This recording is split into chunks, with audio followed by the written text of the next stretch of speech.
జరిగింది. 18 నెలల నుంచి దాదాపుగా ఆమె ఏదైతే కాన్స్టిట్యుయెన్సీ ఉందో దాంట్లో 7,000 ఓట్లని డిలీట్ చేయడం జరిగింది అనేది. మరి 18 నెలల నుంచి ఏం చేస్తుంది ఆమె? ఏ రోజైతే మొదటి రోజు ఇలాగ తేడాలు ఉన్నాయి ఓట్ల విషయంలో అన్నప్పుడు ఆ రోజు ఎందుకు ఆమె మీడియా సమావేశాన్ని పెట్టలేదు? ఎందుకు కంప్లైంట్ చేయలేదు? ఎందుకు 18 నెలల తర్వాత ఆమెకి జ్ఞానోదయం అయిందో అర్థం కావట్లేదు.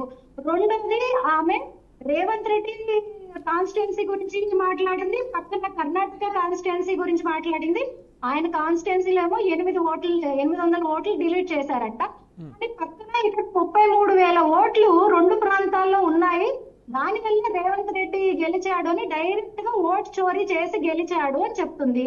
మరి ఆ ఓటు చోరీ చేసి గెలిచినప్పుడు ఈమె కేసు ఫైల్ చేయాలి కదా, కోర్టుకి వెళ్ళాలి కదా.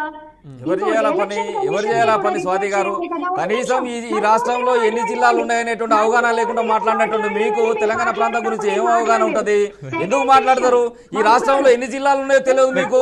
కవిత గారి గురించి మాట్లాడే స్థాయి మీది. కవిత గారు బతుకమ్మ ఎత్తుకున్నప్పుడు ఎక్కడున్నావు అమ్మ? నువ్వు ఏం చేస్తున్నావు? లిక్కర్ కేసు విషయంలో రౌసవిని కోర్టు ఇచ్చినటువంటి క్లీన్ చిట్ నీకు తెలియదా? బీజేపీ పార్టీ అంటే ఒక బజార్ పార్టీ అని మాట్లాడుతున్నారు ఇక్కడ. మీకు ఏం తెలుసు ఇక్కడ? ఏ రోజైనా ప్రజా ఉద్యమాల్లో బీజేపీ పార్టీ ఉందా?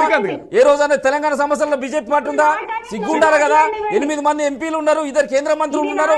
తెలంగాణను పాకిస్తాన్ తో పోలిస్తే ఏడ నిద్రపోయినావు? ఏం మాట్లాడుతున్నావు కవిత గారి గురించి?